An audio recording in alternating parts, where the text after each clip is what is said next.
दोस्तों पिछले कई घंटों से पाकिस्तान लगातार सैकड़ों ड्रोन अटैक भारत की तरफ कर चुका है, लेकिन उन सारे अटैक्स को हमारे एयर डिफेंस सिस्टम ने नाकाम कर दिया है। पर सवाल यह है कि इतने ड्रोन्स पाकिस्तान के पास आए कैसे? जवाब है टर्की से। जी हां, वही टर्की या तुर्की है जिसके यहां जब भयंकर अर्थक्वेक आया था तब सबसे पहले उसकी हेल्प के लिए भारत आगे आया था। वही टर्की जहां आज भी हर साल लाखों टूरिस्ट इंडिया से जाते हैं और वहां की इकोनॉमी में कंट्रीब्यूट करते हैं। उन सारे टूरिस्ट से मैं यही कहना चाहूंगा कि थैंक यू दोस्तों, थैंक यू। आपके टूरिज्म के पैसे से अब देखिए टर्की टेररिज्म को सपोर्ट कर रहा है। एक तरफ जहां टर्की के क्राइसिस में भारत सबसे पहले खड़ा रहा, वहीं भारत के क्राइसिस में टर्की सबसे पहले पाकिस्तान के साथ खड़ा मिला है। लेकिन ऐसा क्यों है कि टर्की हमेशा से पाकिस्तान को सपोर्ट करता आया है? इस वीडियो में वही समझने की कोशिश करेंगे, इसलिए वीडियो को पूरी देखना और चैनल को सब्सक्राइब करके जाना दोस्तों।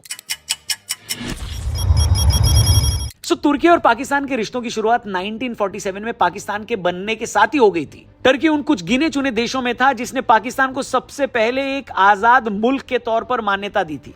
कई लोग इसे इस्लामी भाईचारा मानते हैं, दो मुस्लिम देश, एक धर्म, एक इमोशन। तो क्या सिर्फ वाकई धर्म ही है इस रिश्ते की मेन नींव? 1920 के दशक में जब भारत में खिलाफत आंदोलन चल रहा था, तब भारतीय मुसलमानों ने टर्की के खलीफा के समर्थन में आवाज उठाई थी। यहीं से तुर्की और सबकॉन्टिनेंट के मुसलमानों के बीच एक इमोशनल रिलेशन बन गया, जो बाद में पाकिस्तान बनने के बाद भी कंटिन्यू रहा।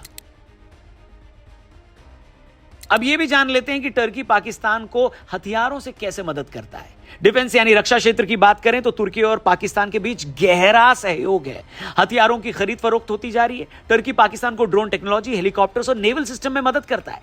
पाकिस्तानी पायलट्स को टर्की में ट्रेनिंग भी दी जाती है। और सबसे मजेदार बात, टर्की और पाकिस्तान दोनों ही चीन के काफी करीबी हैं। तीनों मिलकर भारत के खिलाफ एक स्ट्रैटेजिक घेरा बनाने की भी कोशिश लगातार कर रहे हैं।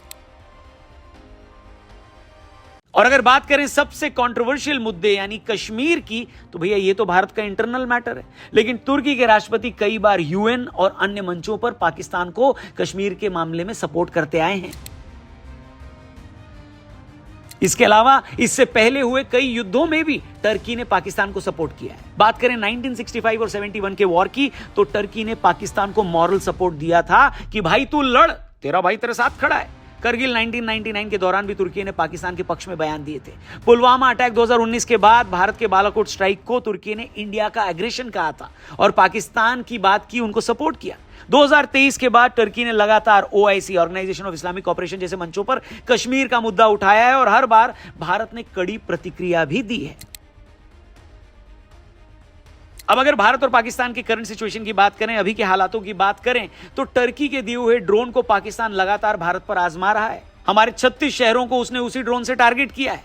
इन ड्रोन्स की पहचान एसिस गार्ड सोनगर या बेयरक्टर TB2 के रूप में की गई है। इंडियन एयरफोर्स का डिफेंस सिस्टम ने भले ही इन हमलों को नाकाम कर दिया हो, लेकिन इन ड्रोन्स की स्पेशलिटी और वर्किंग के बारे में जानना जरूरी है। Bayraktar drones medium height, long duration drones हैं जो 24 घंटे तक फ्लाई कर सकता है।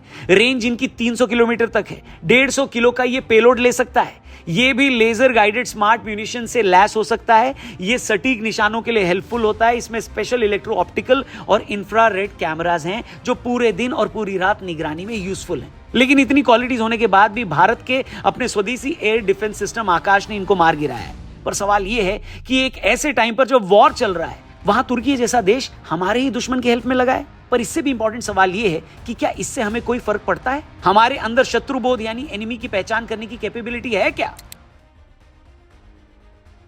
क्योंकि टर्की हो या अजरबैजान, पाकिस्तान के सपोर्टर्स हैं ये दोनों।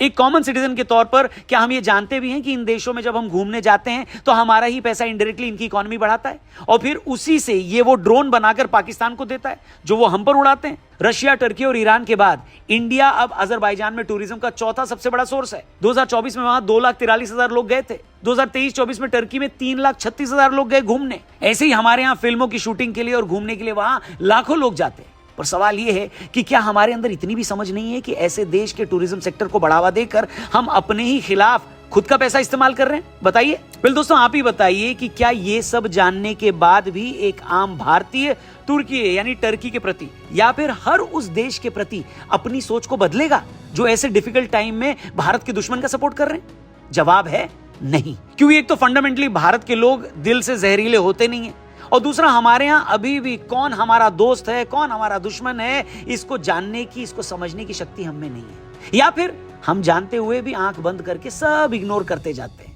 पर याद रखिए दोस्तों, सोते हुए इंसान को तो आप जगा सकते हो, लेकिन जो इंसान आंख बंद करके सोने की एक्टिंग कर रहा है उसको आप नहीं जगा सकते। इसलिए कमेंट करके बताइए कि इतना सब जानने के बाद भी क्या लोग ऐसे देशों का, ऐसी कंट्रीज का बॉयकॉट करेंगे? क्या वहां घूमने जाना बंद करेंगे? बुक की हुई टिकट्स को कैंसिल कराएंगे? उन्हें एक स्ट्रांग मैसेज देंगे कि भारत अगर एकजुट होता है तो आपको लाइन पर ला सकता है? या फिर ना, ये सब इग्नोर करके हम अब भी ऐसे देशों में घूमने जाते रहेंगे? जो भी आप सोचते हैं, जो भी आपकी ओपिनियन हो, राय हो, कमेंट करके बताना। चैनल को सब्सक्राइब करके जाना और वीडियो सही लगी हो तो इसे अपने हर एक दोस्त तक पहुंचाना। जय हिंद।